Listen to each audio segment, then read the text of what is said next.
Nah, Kolbeck ini melakukan penelitian pada 72 anak, karena dia ingin meneliti perkembangan moral, berarti kan dimulai sejak anak-anak. Di Chicago, karena beliau kan profesor juga di Chicago University, dia ngambil anak yang usianya 10 tahun, 13 tahun, dan 16 tahun. Kemudian anak-anak ini diteliti terus sepanjang 20 tahun. Diikuti terus, diuji terus, dicek terus kehidupannya. Ya dia melihat perkembangan moralnya. 20 tahun. Nah, bayangkan kalian apa ya sabar neliti sampai 20 tahun. Ya kan, kalian kadang-kadang nulis skripsi aja penelitian lapangan, ya kamu ngarang aja, lapangannya ndak ada. Kamu kira-kira. Nah ini 20 tahun neliti beneran loh. Kalau kamu kan kalau neliti ngincer dananya, anggaran proyeknya saja. Jadi kalau ini serius, pingin tahu sejauh mana perkembangan moralnya manusia itu. Nah, ya setiap anak dalam jangka waktu tertentu diberi pertanyaan-pertanyaan di interview selama 2 jam. Nah, ini ya penelitian ini yang dilakukan oleh Kolbeck nanti melahirkan teori tahap-tahap perkembangan moral. Nanti caranya dia nguji itu pakai dilema moral. Nanti kita bahas lagi dilema moral seperti apa. Nah, jadi ini basisnya. Biar kamu tidak nganggep, wah, Kolbeck itu jangan-jangan ngarang saja dikira-kira. Ndak. Dia neliti beneran. Baik, kita lanjutkan. Nah, ini hasilnya. Nanti kita jelaskan satu-satu ya. Jadi perkembangan moralnya manusia itu bisa dibagi dalam 3 level dan 6 tingkatan, 6 stage. Setiap level ada 2 tingkat. Level 1 namanya prekonvensional. Level 2 namanya level konvensional. Level 3 namanya level postkonvensional. Oke ya. Kalian pahami saja, dilihat, dipahami, didengarkan, dipahami. Tidak harus dihafalkan, tidak ada ujiannya. Nanti kalau ingin tahu lagi, ya ditengok lagi. Jadi ada level pre, ada level post, ada level konvensional. Level pre-konvensional itu fokusnya kenyamanan diri. Jadi kalau orang melakukan kebaikan itu sebenarnya targetnya biar dia sendiri nyaman, enak. Nah itu ada 2 tingkat. Tingkat 1 namanya tingkat hukuman dan kepatuhan. Nanti kita uraikan masing-masing tingkat. Kalau tingkat 2 itu keuntungan personal. Nah ini aspek etik level 1, berarti yang paling bawah. Ada lagi naik 1 level, level etik kedua, level konvensional. Kalau tadi kan yang dilihat dirinya sendiri, kalau yang kedua ini orang lain. Dia sudah mulai kepedulian pada orang lain. Nanti ada 2 tingkat. Tingkat 3 yaitu menyesuaikan dengan keinginan kelompoknya, masyarakatnya. Dan tingkat 4 itu otoritas dan ketertiban sosial. Level 3 post konvensional, kalau yang tadi kan fokusnya pada yang lain, yang pertama fokus pada diri sendiri. Level 3 ini fokusnya pada prinsip-prinsip moral, nilai-nilai moralnya. Jadi bukan akunya, bukan orang lain tujuannya ya kebaikan itu sendiri, prinsip-prinsip moral. Ini level 3. Nanti ada 2 tingkatan. Tingkatan kelima itu kontrak sosial dan hak setiap orang. Tingkat keenam, prinsip-prinsip etik universal. Jadi ternyata moralitas kita itu berkembang. Tidak macet, tidak kok orang itu tiba-tiba jadi baik, tiba-tiba jadi murni sekali. Misalnya, Pak, saya ingin ikhlas, Pak, langsung terus bisa ikhlas, itu enggak. Ada tahapannya. Jadi moralitas kita juga bertahap. Meskipun nanti ada kritik juga, tapi kita pahami ini dulu. Jadi ayo kita bahas satu-satu ya. Yang pertama, ini berarti masih dari level 1. Tahap pertama atau stage tingkat pertama itu orientasi moral yang hukuman dan kepatuhan. Jadi di tahap pertama ini, ketika seseorang melakukan kebaikan, itu motivasi utamanya adalah menghindari hukuman. Jadi saya patuh disuruh melakukan kebaikan ini biar tidak dihukum. Jadi jangan bohong loh, kalau bohong nanti tak jewer. Nah ini level 1. Khawatir hukumannya. Ke masjid ya, kalau maghrib. Kalau enggak ke masjid, yo makan malamnya batal misalnya. Nah ini kamu takut ininya. Jadi kamu jadi orang baik karena khawatir hukumannya. Terus kamu jadi patuh. Ayo ngaji yuk. Ngaji itu baik. Kalau enggak mau ngaji, yo besok enggak tak barengi lagi loh kalau ke kampus. Nah, wah, gawat ini kalau enggak dibarengi, sekarang Gojek mahal misalnya. Terus kamu ikut. Bukan karena ngaji itu penting, tapi patuh disuruh karena khawatir dihukum. Ini level paling rendah. Boleh kamu konversi ke kepatuhanmu pada Tuhan. Ada kan orang yang patuh dalam beragama, alasannya takut dihukum. Tidak boleh, Pak. Boleh, tapi ini tahap moral level 1. Ya level 1 kan kalau ayam geprek belum terlalu pedas. Masih biasa saja. Jadi ini level paling awal. Ini anak-anak sebenarnya yang di level ini. Jadi kita melakukan satu kebaikan itu ya orientasinya biar tidak dapat hukuman. Dasarnya tentu saja ketakutan. Jadi kebaikan yang didasari oleh rasa takut. Ya orang-orang di level ini itu menganggap ini mesti benar. Kenapa? Karena efeknya jelek kalau tidak dijalankan. Nah, baik. Tapi yo ini ampuh untuk orang-orang yang di level ini misalnya, kita ingin ngajak mereka pada kebaikan, yo kita ancam saja dengan hukuman yang menakutkan mereka. Jadi kalau tidak mau belajar, tidak boleh lagi main PS. Oh itu ngeri bagi anak-anak kecil yang suka main. Jadi boleh dipakai strategi untuk orang yang kamu tahu levelnya masih ini. Jadi termasuk mahasiswa itu kadang-kadang dosen kan juga pakai strategi ini. Kalau tidak ngumpul tugas, siap-siap kamu.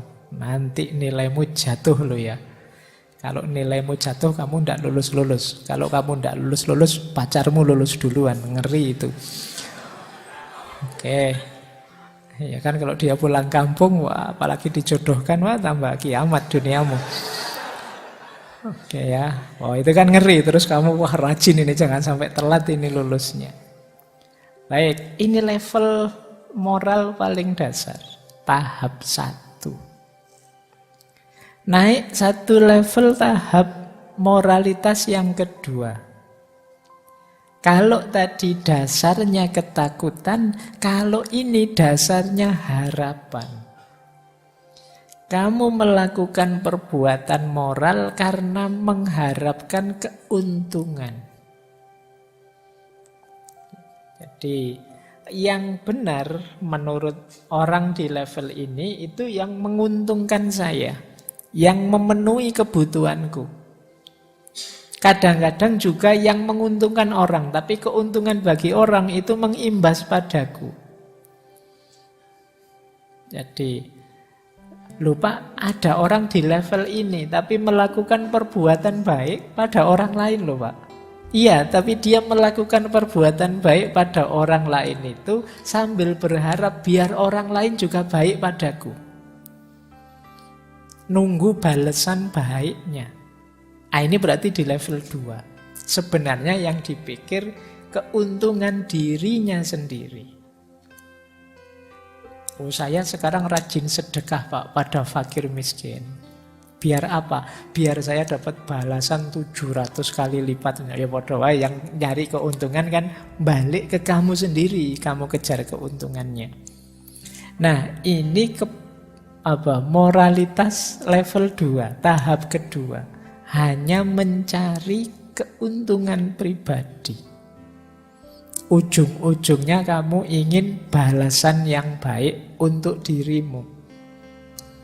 Nah, ini moralitas level 2. Kalau tadi dasarnya takut dihukum, kalau ini nunggu hadiah. Nah, kalau mungkin pakai bahasa agama yang level 1 itu diancam dengan neraka, yang ini dijanjikan surga. Tidak masalah, ini tetap bermoral, cuma moral yang level 2. Jadi kategorinya tetap perbuatan baik. Ya yang di luar level itu kan yang tidak baik. Ini baik kok. Jenis perbuatannya mungkin sama.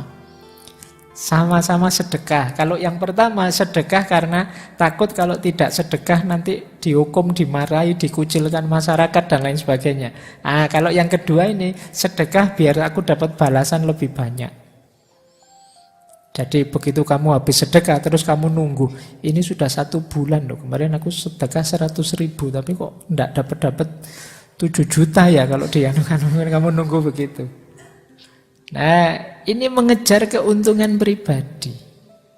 Ini level 2. Jadi kalau kamu melakukan kebaikan, menunggu balasannya yang lebih baik yang kamu inginkan, kamu di level 2. Ke rumahnya dosen bawa buah 5 kilo. Baik sekali kamu sama dosen. Enggak Pak, biar nilai saya bisa naik misalnya. Nah, itu keuntungan yang kamu cari. Oke ya, tapi kan jenis perbuatannya sama. Hanya motifnya yang berbeda, itu yang membedakan tahap moralitas di mana kita ada. Baik, ini yang kedua, yaitu ada contoh ketika kita menjadi sukarelawan biar dapat nama baik di tengah masyarakat. Nah, ini sukarelawannya bagus, tapi kan targetmu bukan kok membantu orang, tapi nama baik, statusmu lebih tinggi. Oke, baik. Jadi ini perbuatan baik yang motifnya hanya keuntungan pribadi. Oke, yang ketiga. Kalau ini berbeda lagi orientasi kebaikannya.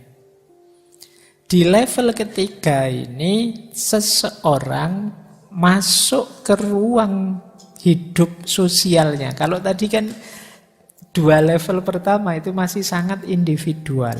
Yang jadi fokus dirinya sendiri. Yang pertama tadi dirinya sendiri biar tidak sengsara, tidak susah. Yang kedua dirinya sendiri biar senang. Nah yang ketiga, ini level 3. Orang melakukan perbuatan baik karena ingin diakui, diterima, dianggap baik oleh masyarakatnya. Nah ini mungkin ya bahasa singkatnya ingin membangun citra. Kalau di banyak referensi ini level moralitas good boy, anak baik. Jadi kamu ingin dapat status anak baik. Tiap hari kamu wah puasa Senin Kemis kamu ke masjid terus. Terus kenapa kamu melakukan itu ya? Biar dianggap anak soleh. Nah ini level 3, menyesuaikan dengan keinginan kelompok. Karena kelompokmu mengidealkan sosok manusia semacam itu. Maka kalian menyesuaikan dengan itu. Kalau warga sini ya setiap kali pertemuan harus datanglah demi keguyuban. Kamu terus ikut ke sana melakukan itu. Jadi kesadaranmu untuk bareng-bareng bersama masyarakat dalam rangka menyesuaikan dengan keinginan mereka. Meskipun itu sebenarnya mungkin bukan keinginanmu sendiri. Jadi cirinya orang di level ini, dia melakukan kebaikan dalam rangka memenuhi harapan masyarakatnya. Bagian dari loyalitasnya terhadap kelompoknya atau masyarakatnya. Dia ingin diterima, dia ingin dipercaya oleh kelompok masyarakat tersebut. Nah, kadang-kadang kan kalian begitu kan sama teman misalnya. Aku boleh enggak kalau kamu ndak ada, bajumu tak pakai saja. Sebenarnya kan kamu ndak mau jawab tidak, gimana nanti kalau saya jawab tidak, nanti aku ndak dianggap teman yang baik. Nah akhirnya ya sudah silahkan kamu pakai saja. Ada apa dia, aku pakai saja ndak apa-apa. Nah, ini kenapa kamu menyesuaikan dengan keinginannya orang lain dengan keinginan masyarakatmu. Ini dianggap lebih tinggi. Kenapa? Kamu tidak mikir dirimu sendiri. Meskipun motifnya sebenarnya demi dirimu juga yang dapat status di tengah masyarakatmu.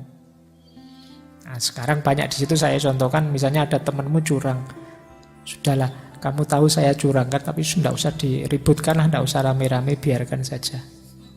Kita tetap teman toh? Ya, kita tetap teman. Ya sudah, diamlah. Nah, ini level 3 moralitasmu. Cuma yang kebaikan ya, kamu sayang pada temanmu atau membantu temanmu dalam rangka biar dia menerimamu, menganggapmu orang baik. Jadi menyesuaikan dengan keinginan kelompok. Yang lain begitu, ya sudah saya begitu, biar saya diterima. Nah, misalnya kamu masuk ke masjid ini, kok yang lain sarungan semua ya. Wah, kalau saya pakai celana jangan-jangan nggak dianggap. Sudahlah aku tak pakai celana, biar diterima jadi santri di masjid ini misalnya.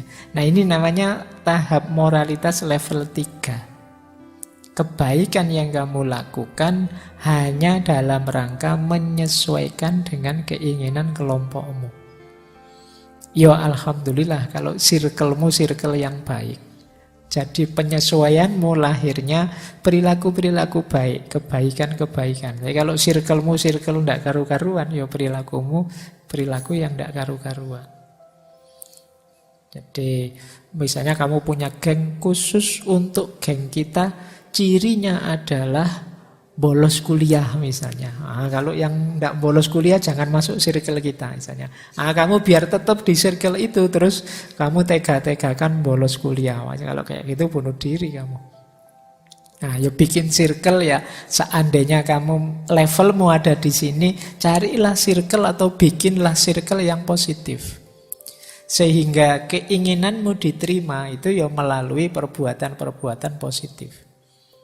Pokoknya kalau kelompok kita, circle kita ini tidak boleh lulus kuliah lebih dari semester 8 misalnya. Kalau lebih semester 8 kita keluarkan misalnya. Itu kan bagus.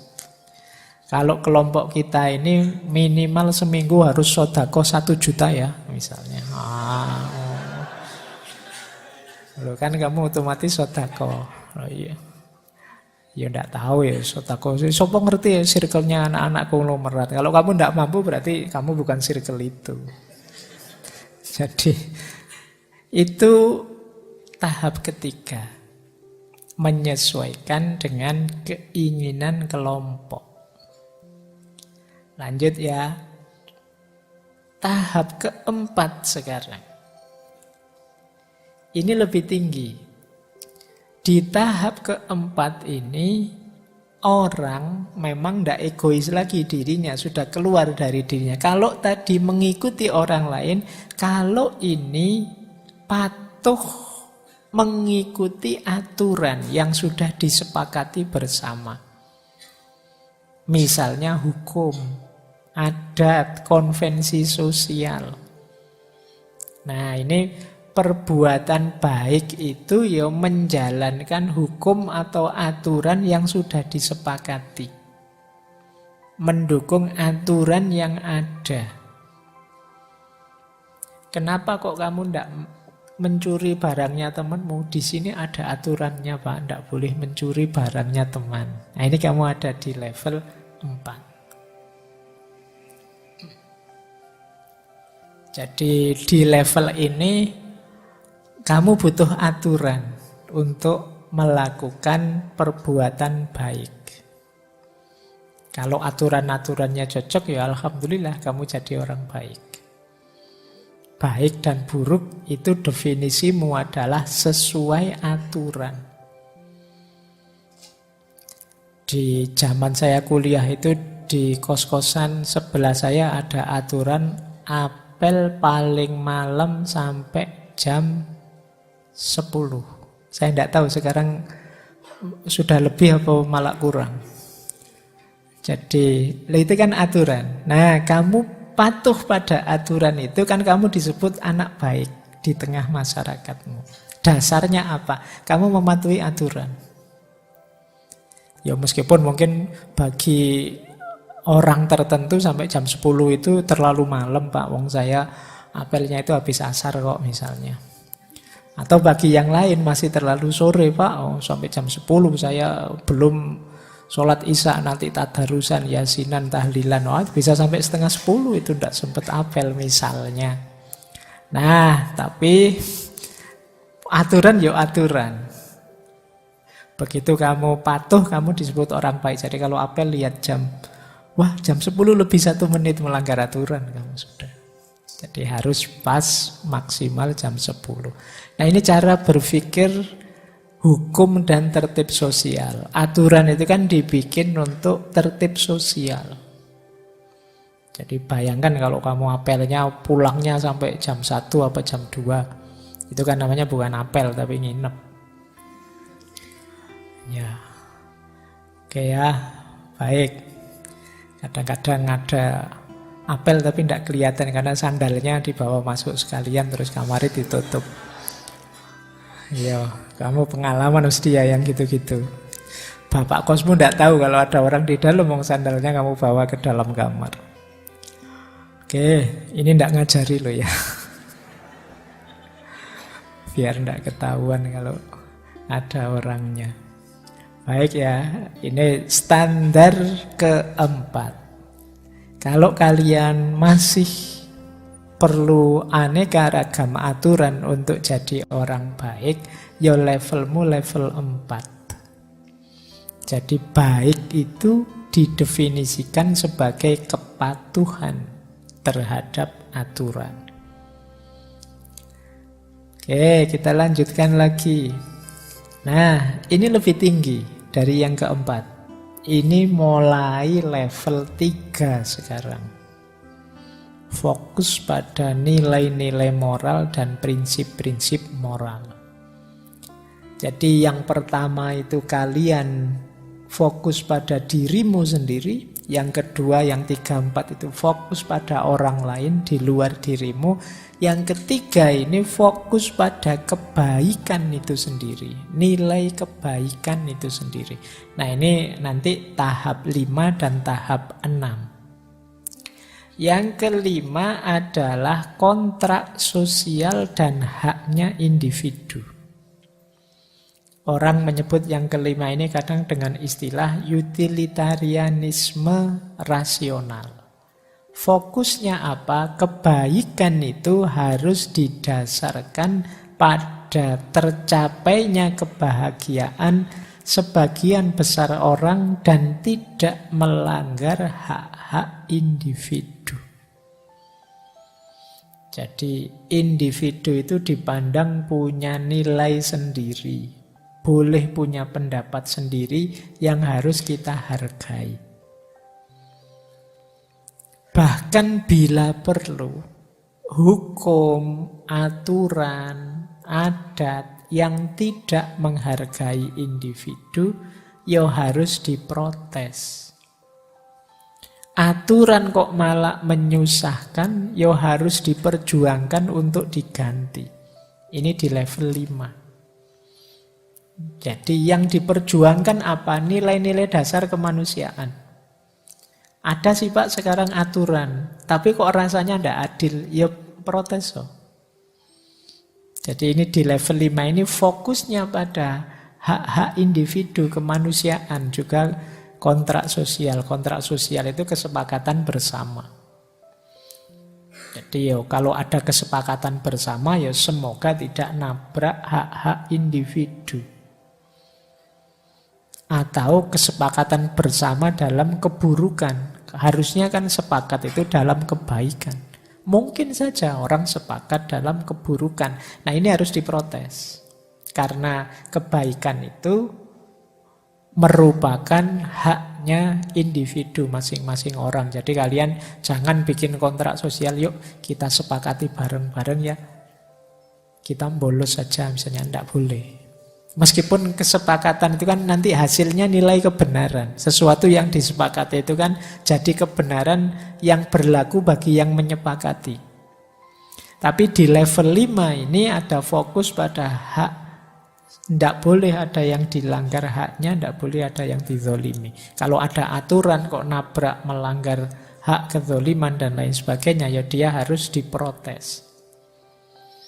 Kita berjuang di situ, contohnya kita berjuang memprotes aturan yang membolehkan korupsi misalnya. Siapa tahu nanti pada saatnya ada aturan korupsi itu boleh. Asalkan di bawah 1 miliar lah, berapa sih? Nah, misalnya kalau ada aturan kayak gitu, ya jangan kamu ada di level 4 tadi. Kalau yang di level 4 tadi ya memang aturannya begitu, mau gimana? Kalau memang undang-undangnya begitu mau apa? Kan begitu di level 4. Nah, level moralitas yang kelima ya tidak berhenti di aturan. Kalau aturannya nabrak nilai-nilai moral, nilai-nilai kebaikan, ya diprotes. Nah, berarti kalian ada di level 5. Jadi tidak hanya ikut arus saja, tapi punya suara sendiri yang dasarnya adalah hak individu, hak-hak kemanusiaan. Oke, lumayan level 5. Ada lagi puncaknya level 6. Level 6 ini kalau kata Kohlberg jarang orang nyampe level ini. Orang di level 6 itu keputusan moralnya murni didasarkan prinsip-prinsip keadilan kemanusiaan universal. Dan itu tidak ada syarat. Kenapa kamu melakukan kebaikan? Ya karena itu baik. Jadi tidak ada hipotetis, tapi kategoris kalau pakai istilahnya Immanuel Kant. Ini yang orang menyebutnya mungkin ketulusan, keikhlasan. Jadi melakukan kebaikan tidak ada pamrihnya apapun selain bahwa kebaikan itu memang baik, harus aku lakukan. Di sini kebaikan bukan cara. Kalau cara kan dalam rangka memperoleh sesuatu. Tetapi dia adalah buah atau hasil. Kalau hasil kan selesai sudah. Saya melakukan kebaikan ya karena itu baik. Efeknya apa? Tidak tahu. Kalau tadi dari awal sampai akhir kan selalu ada motif, selalu ada latar belakang, selalu ada target selanjutnya. Nah, kalau di yang ke-6 ini enggak. Sekarang kebaikan itu kita jalankan karena yang baik itu baik. Nih, 6 sudah ya. Nanti teman-teman coba cek, kalian itu ada di level mana. Cuma ngeceknya nanti ada caranya sendiri kalau menurut Kolbeck.